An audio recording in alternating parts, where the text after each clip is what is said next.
Hello, hello, bonjour à toutes, j'espère que vous allez bien. Bienvenue sur la page Lève-toi et brille. Je vous souhaite chaleureusement la bienvenue sur cette page.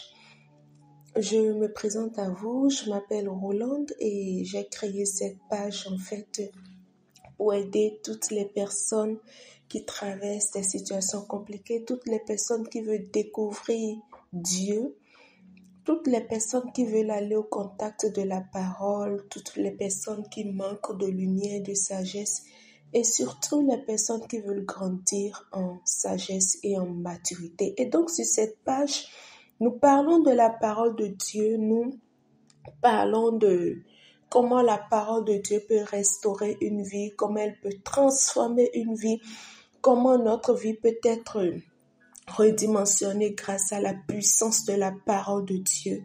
Et nous croyons que la parole de Dieu restaure et que toute parole qui sort de la bouche de Dieu s'accomplit toujours. Et oui, toutes ces paroles s'accomplissent. Il dit, toute parole qui sort de ma bouche ne me revient pas sans être accomplie.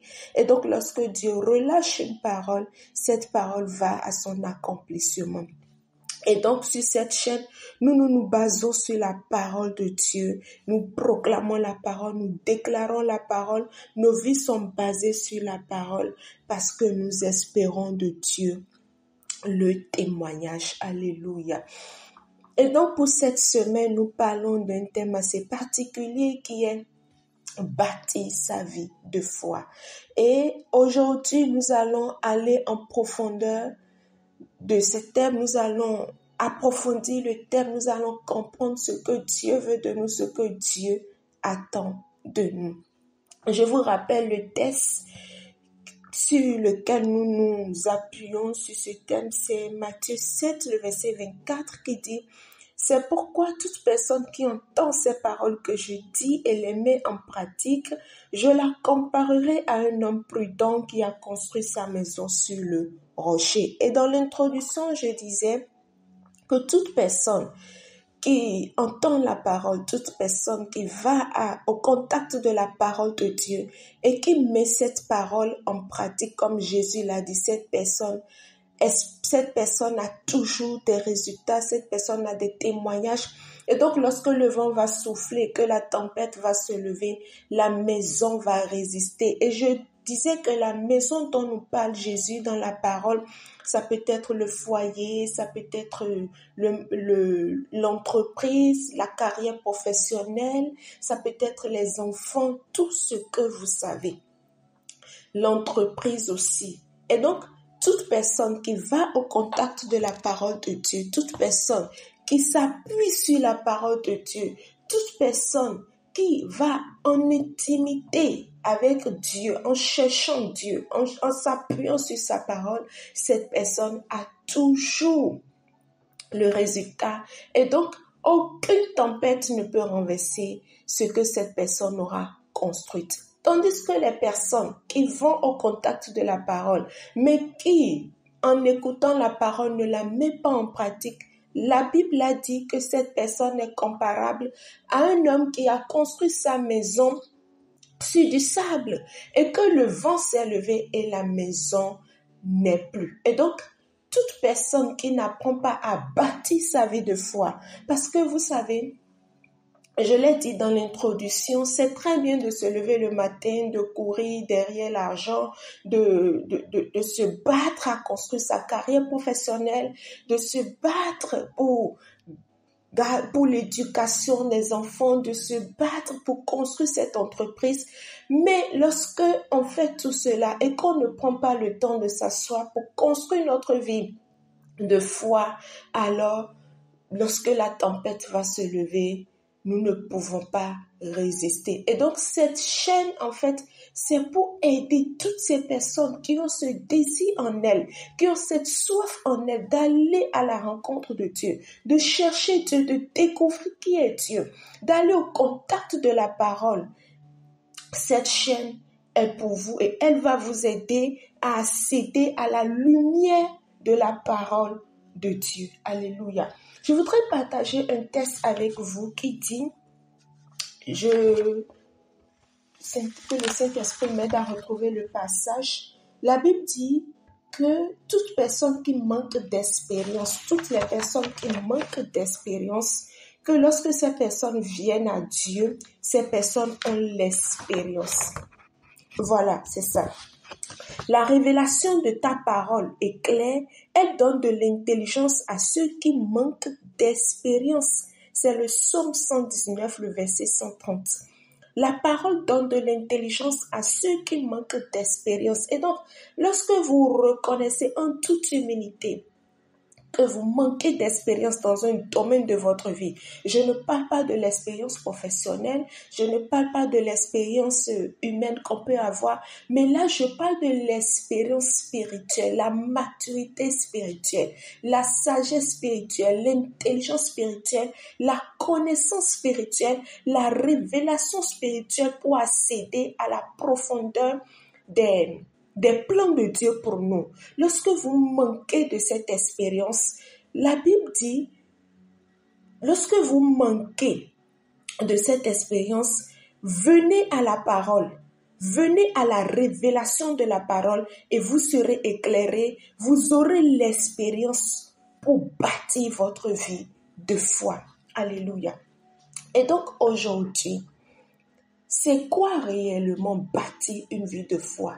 Je vous dirais, bâtir une vie de foi solide, c'est un processus qui implique la compréhension profonde des enseignements de Dieu, des enseignements basés sur la parole de Dieu et la pratique quotidienne de ces enseignements. Je vous répète, bâtir une vie solide de foi, c'est un processus qui implique la compréhension profonde des enseignements basés sur la parole de Dieu et maintenant la pratique quotidienne de ces enseignements. C'est bien d'écouter les enseignements basés sur la parole de Dieu, c'est très bien de les écouter, c'est très bien de lire sa Bible aussi, c'est très bien d'aller au contact de la parole de Dieu tous les jours. C'est très bien de proclamer la parole, mais c'est aussi bien de les mettre en pratique. C'est la mise en pratique qui va nous aider à bâtir une vie solide de foi. Et toute personne qui va au contact de la parole, qui écoute les enseignements basés sur la parole de Dieu et qui ne les met pas en pratique ne peut pas expérimenter une vie de foi solide, impossible pour ces personnes. Alors aujourd'hui, je vais apporter quelques clés qui vont nous aider parce que moi aussi, lorsque je viens vous parler, lorsque je fais des recherches, lorsque je vais au contact de la parole, ça m'édifie aussi et en vous apportant de la lumière, je m'apporte aussi de la lumière parce que personne ne veut rester insensé sur cette chaîne. Nous voulons tous grandir, nous voulons tous avoir la lumière et la sagesse. Alléluia. Et donc, le premier point que je voudrais aborder aujourd'hui, c'est d'apprendre la parole de Dieu. Oui, je vais dire ça comme ça. Apprendre la parole de Dieu, l'apprentissage de la parole de Dieu. Et donc, lorsque je parle de l'apprentissage de la parole de Dieu, je parle de quelqu'un qui a décidé de se lever, qui a décidé d'aller à la rencontre de la parole de Dieu, qui a décidé d'étudier la parole de Dieu. Quelqu'un qui, en regardant sa vie, s'est dit, mais il faut que je commence par aller au contact de la parole de Dieu. Il faut que je commence par écouter les enseignements et surtout, il faut que je commence par les mettre en pratique. Et ce genre de personne, on va l'appeler comment? On va l'appeler disciple du Christ. Ce genre de personne n'est pas une personne ordinaire parce que toute personne qui décide d'aller à la rencontre de la parole de Dieu, c'est quelqu'un qui décide de chercher Dieu. Et lorsque cette personne commence cette marche, en fait, il y a une soif qui naît. Et cette soif s'agrandit de jour en jour. Et donc, cette personne, je vais l'appeler disciple de Dieu. Et pour les personnes qui se posent la question, c'est quoi disciple de Dieu? Est-ce qu'il faut être nécessairement disciple de Dieu avant d'aller au contact de la parole? Je vous dirai tout simplement, Vous n'avez pas besoin d'être disciple de Dieu, mais c'est votre choix en fait qui fait de vous le disciple. Et donc, c'est quoi un disciple de Dieu? Le disciple, c'est tout chrétien. Voilà, tout chrétien, toute personne qui est dévouée à suivre Jésus. Toute personne qui prend la résolution d'aller au contact de la parole de Dieu. Et cela implique non seulement la foi, mais aussi un engagement à vivre selon ses enseignements et à imiter Jésus qui est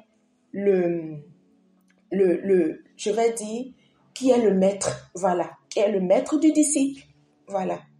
Et donc, le disciple s'engage à aller au contact de la parole de Dieu et à mettre cela en application. Et un disciple, c'est quelqu'un qui apprend de son maître. Je disais tout à l'heure que le maître, c'est Jésus. Et donc, le disciple décide maintenant de s'asseoir au pied du maître et d'apprendre de ce maître-là. Lorsque vous décidez d'aller au contact de la parole, il y a une humilité qui naît dans votre cœur. Et cette humilité vous amène à vous asseoir. Et en parlant ainsi, cela me rappelle l'histoire de Marthe et Marie. La Bible nous dit que un jour, Jésus était allé dans une maison. Et lorsque Jésus était rentré dans cette maison, il y avait 2 femmes. Donc Jésus avait décidé de visiter ces 2 femmes ce jour-là. Et ces 2 femmes s'appelaient Marthe et Marie. Et donc, lorsque Jésus était rentré dans cette maison, il y a une femme qu'on appelait Marie qui, au contact de Jésus, a ressenti le besoin de s'asseoir au pied de Jésus pour l'écouter. Parce qu'elle était émerveillée de toutes les paroles qui sortaient de sa bouche. Il y avait une lumière, une sagesse que Jésus dégageait. Et donc, elle avait soif. Et elle était émerveillée de s'asseoir au pied du maître. Elle était émerveillée de s'asseoir au pied du maître pour écouter les paroles, pour écouter l'enseignement de Jésus. Voilà ce que la Bible nous dit de cette femme qui s'appelait Marie. Et donc, il y avait sa sœur Marthe, elle était préoccupée par la cuisine, parce qu'elle voulait faire plaisir à Jésus, elle voulait que Jésus mange, elle voulait que Jésus soit bien accueilli. Mais par contre, Marie, elle était préoccupée par les paroles, par la sagesse, par les révélations qui sortaient de la bouche de Jésus.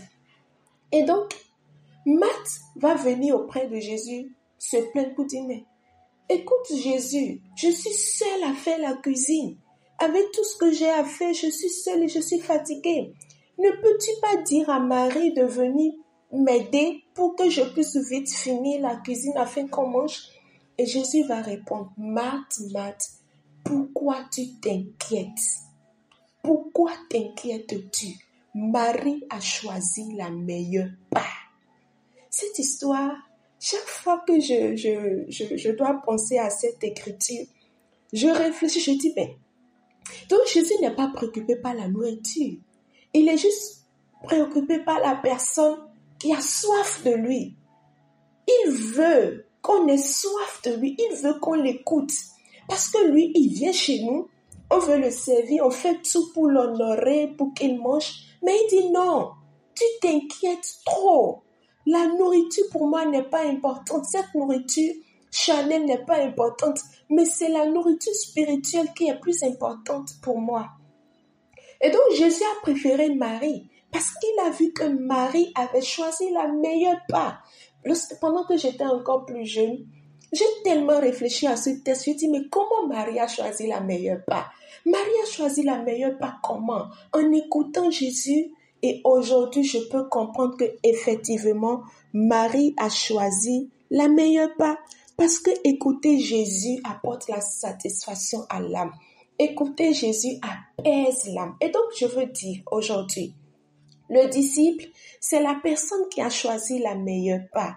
Le disciple, c'est la personne qui décide de s'asseoir au pied du maître pour être enseigné, pour étudier les paroles, pour étudier ses enseignements, comprendre les paraboles, appliquer les principes dans sa vie quotidienne. Et ce processus d'apprentissage est continu et nécessite une volonté d'être transformé par la parole de Dieu. Et je dirais encore que le disciple, c'est la personne qui est obéissante aux lois et aux principes de l'Éternel. Être disciple implique aussi de suivre les commandements de Dieu. Jésus a dit que ceux qui l'aiment garderont ses commandements. Jean 14, 15. Cela signifie que la foi ne se limite pas à des croyances, non. Mais la foi se manifeste par des actions concrètes. Et je dirais encore que le disciple, c'est la personne qui est remplie d'amour pour Jésus. C'est la personne cette personne ne peut pas expliquer, mais cette personne aime Dieu, a la crainte de Dieu d'une manière surnaturelle.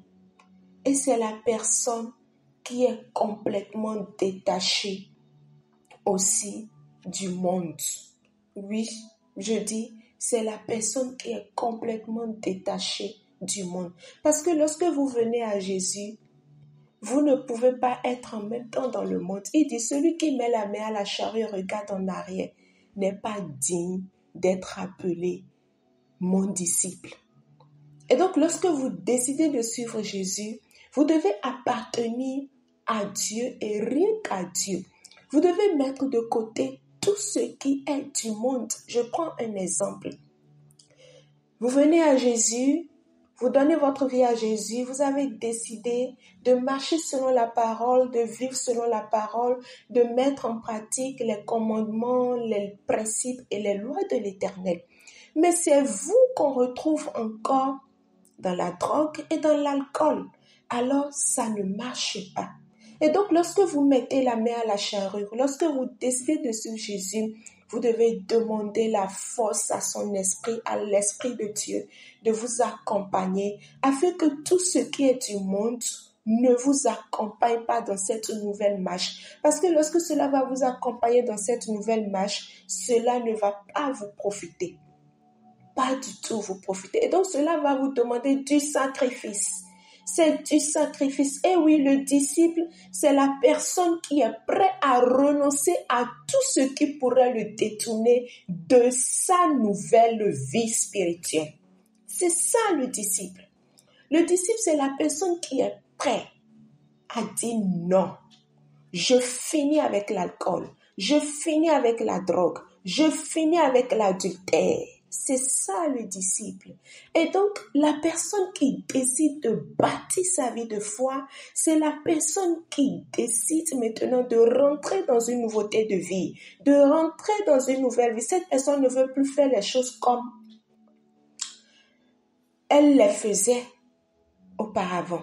Cette personne a choisi une meilleure manière de conduire sa vie. Cette personne aujourd'hui ne veut plus marcher selon ses émotions, mais elle veut marcher selon les principes et les lois de l'Éternel. Et c'est ça le disciple. Alléluia. Et donc, lorsqu'on va sortir du disciple maintenant, je vous ai expliqué c'est qui le disciple, et qu'on va revenir à notre vie de foi, pour cette personne-là qui a décidé de bâtir sa vie de foi. Le deuxième point, c'est que vous devenez un témoignage pour les autres. Très important. Lorsque vous décidez de bâtir votre vie de foi, vous êtes désormais le sujet de témoignage. Et oui, vous êtes le sujet de témoignage. Pourquoi? Parce que les témoignages que vous allez désormais partager avec les gens autour de vous vont édifier ces personnes, vont amener ces personnes à croire que oui, Dieu est capable, Dieu peut le faire. Et le témoignage des autres aussi vont vous aider à grandir dans votre vie de foi. Travailler à bâtir sa vie de foi, c'est sur plusieurs points. Et là, votre expérience avec Dieu va permettre aux personnes autour de vous de se lever et de donner elles aussi leur vie à Dieu. Très importante. Et donc, lorsque vous décidez de bâtir votre vie de foi, vous devez aller. C'est que votre engagement, votre vie d'engagement, votre renonciation, votre nouveauté de vie vous amène à expérimenter des témoignages au quotidien. Et ces témoignages maintenant vont édifier les personnes autour de vous. Ces témoignages vont toucher le cœur des personnes autour de vous. Je prends un exemple. Une personne qui a décidé de bâtir sa vie de foi. Et cette personne a commencé par le contact de la parole, par mettre la parole en application, par mettre la parole dans sa vie quotidienne de chaque jour, par appliquer la parole. Et cette personne, en marchant dans cette nouveauté de vie, est totalement transformée, restaurée. La personne colérique qu'elle était, la personne jalouse qu'elle était, la haine qui habitait dans le cœur de cette personne, qui était un problème pour son entourage parce que cette personne était difficile à vivre.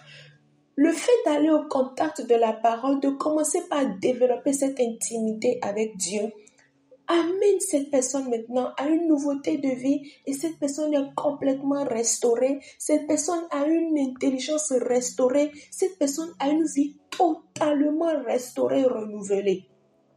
Et sans même parler, les gens autour de cette personne vont commencer par dire « Waouh, nous avons vu cette sœur. Nous savons comment elle vivait. Elle était dans la drogue, elle était dans l'alcool, elle était dans la dépravation. Mais aujourd'hui, nous voyons le témoignage qu'elle incarne. Nous voyons comment sa vie a été restaurée. Elle n'est plus la même personne. Et depuis que sa vie a été restaurée, waouh, nous voyons qu'elle rayonne. Elle a la lumière dans sa vie. Les choses sont totalement différentes pour elle aujourd'hui. Et ainsi, vous allez amener les gens à donner leur vie à Jésus à cause de votre témoignage. Troisième point que je voudrais aussi aborder avec vous, lorsque vous décidez de bâtir votre vie de foi, vous marchez sur un chemin nouveau qui vous amène à une foi authentique. C'est-à-dire, vous pratiquez l'amour de Dieu au quotidien. Vous pratiquez l'humilité au quotidien. Vous pratiquez la générosité au quotidien. Vous pratiquez la paix au quotidien. Tout simplement, vous pratiquez les béatitudes de Dieu au quotidien. Et ces principes encouragent les personnes autour de vous à adopter des attitudes nouvelles. Lorsque vous avez de l'humilité en vous, la générosité, la paix, lorsque vous avez un cœur bon envers les gens, parce que lorsque vous allez au contact de la parole vous transforme. Je vous assure, la parole transforme. En tout cas, lorsque vous allez au contact de la parole véritablement avec un cœur sincère, la parole transforme. Je vais partager ce verset avec vous qui dit « Mettez en pratique la parole et ne vous contentez pas de l'écouter en vous trompant vous-même par de faux raisonnements. » Et donc, lorsque vous mettez en pratique la parole de Dieu, elle vous transforme la parole. La parole de Dieu vous transforme. Si vous étiez une personne orgueilleuse, difficile à vivre, vous devenez une personne humble. Il y a une humilité. Il y a une humilité qui règne en vous. Lorsque vous étiez une personne qui avait de la difficulté à partager, vous devenez une personne généreuse. Vous étiez une personne qui était tout le temps dans des conflits. Mais la paix, vous devenez quelqu'un qui dégage la paix autour d'elle. Et ça transforme les gens autour de vous. Et tout cela vous amène à bâtir votre vie de foi. Vous grandissez dans votre vie de foi. Vous n'êtes plus un bébé spirituel, non, mais vous grandissez chaque jour dans votre vie de foi. Parce que les personnes autour de vous témoigneront de ce que Dieu est avec vous. Et vous-même, en regardant votre vie, vous allez témoigner de ce que Dieu marche avec vous. Et que la personne que vous étiez il y a 2 ans, vous n'êtes plus cette même personne. Quelque chose a changé en vous parce que vous avez décidé de pratiquer la parole. Vous avez décidé d'aller au contact de la parole. Vous avez décidé que la parole vous transforme. Alléluia. Le dernier point que je voudrais bien aborder avec vous, elle est très importante lorsque vous prenez la décision de bâtir votre vie de foi. C'est très bien de chercher une communauté, je vais dire, pour vous inscrire à l'enseignement de la parole de Dieu. Très, très important. Vous cherchez une école de discipulat, une école où on enseigne la parole de Dieu, une école où la révélation de la parole de Dieu est enseignée.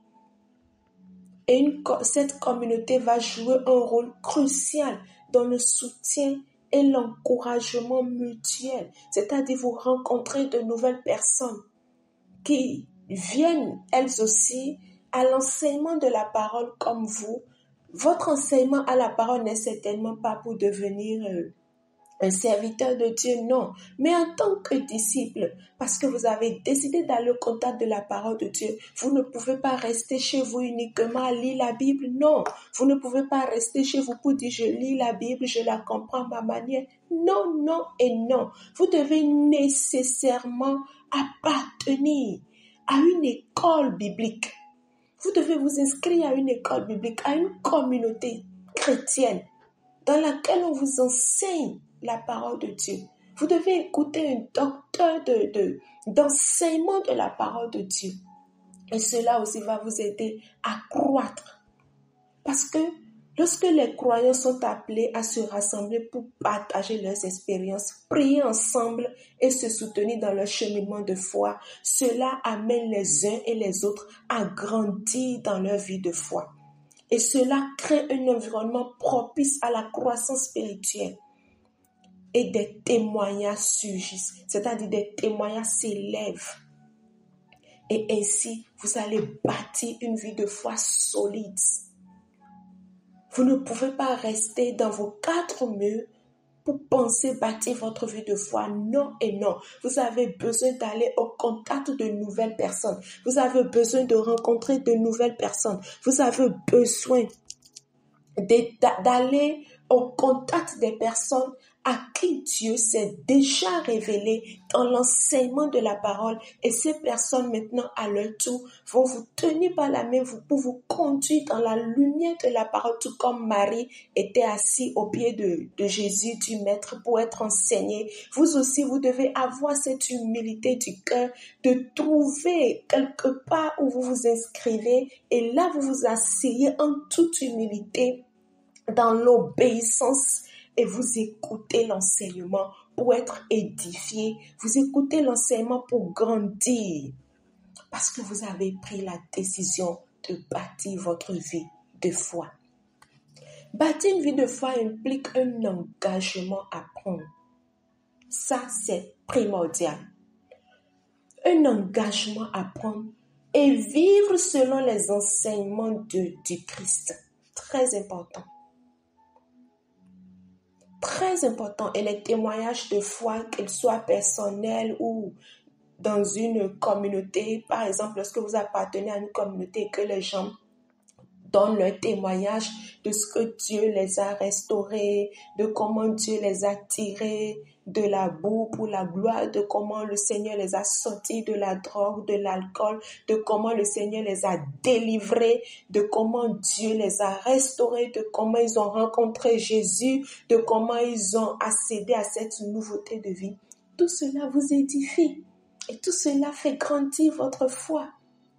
Ce sont des points puissants que Dieu va utiliser pour vous inspirer, pour renforcer votre foi. pour bâtir votre foi. Et en cultivant cette attitude d'ouverture, surtout d'ouverture, d'apprentissage et de partage, vous contribuez ainsi à propager la bonne nouvelle. Ah oui, c'est ça là maintenant qui va encore vous faire plus grandir. Parce que là maintenant, vous êtes enseigné. Vous êtes enseigné. Vous avez le témoignage. Vous avez touché du doigt comment Dieu peut restaurer. La lumière est en vous. Maintenant, vous, à votre tour, vous apportez la nouvelle aux autres. Et en portant la nouvelle aux autres, en priant avec les autres, en réconfortant les autres, en les aidant à sortir de leurs ténèbres, en les aidant à sortir des difficultés, en leur tendant la main, cela vous aide encore plus à bâtir votre vie de foi, à rendre votre vie de foi aussi solide. Parce que lorsque vous entendez toutes ces choses, lorsque vous allez à l'enseignement de la parole et que vous gardez toutes ces connaissances pour vous, cela ne peut pas aussi vous aider à bâtir une vie de foi solide. Non.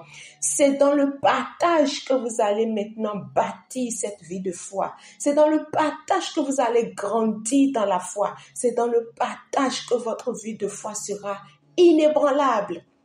Parce que vous êtes désormais un témoin de Jésus. Vous partagez la bonne nouvelle. Vous partagez la bonne nouvelle et vous amenez les gens dans le royaume. Vous leur parlez de comment Jésus peut restaurer une vie. Vous leur parlez de comment Jésus peut transformer une vie. Vous leur parlez de comment Jésus peut sortir quelqu'un de la drogue et de l'alcool parce que vous aviez fait l'expérience avec Jésus. Il vous a délivré de la drogue, de l'alcool et du sexe. Il vous a sorti des problèmes. Il vous a sorti de l'endettement. Il vous a délivré de la maladie, vous a guéri. Il a délivré votre famille. Il a sauvé vos enfants. Il vous a sorti des ténèbres pour la lumière. Et donc, vous ne gardez pas ce témoignage pour vous seul. Non, vous le partagez. Vous devenez un témoin de Jésus-Christ. Et cela va vous aider maintenant à solidifier votre vie de foi, à grandir dans votre vie de foi. Et vous allez expérimenter des témoignages inouïs. Et c'est ma prière pour vous. C'est vraiment ma prière pour vous. Que sur cette chaîne, toutes les personnes qui écoutent les enseignements, qui écoutent la sagesse, la lumière qui est partagée sur cette chaîne, que toutes ces personnes deviennent elles aussi à leur tour des témoins de Jésus-Christ, afin que des personnes aussi puissent amener d'autres à Jésus. Ainsi, nous allons grandir dans cette famille de foi. Ce sera tout pour aujourd'hui. Je vous remercie pour votre écoute, pour votre attention. N'oubliez pas de partager cette chaîne à toutes les personnes qui veulent grandir en sagesse, en maturité, en lumière, en connaissance et en révélation. Partagez cette chaîne avec toutes ces personnes. N'oubliez pas aussi de liker, de vous abonner pour ne manquer aucune notification. Que Dieu vous bénisse et à la prochaine pour de nouvelles vidéos. Soyez abondamment bénis.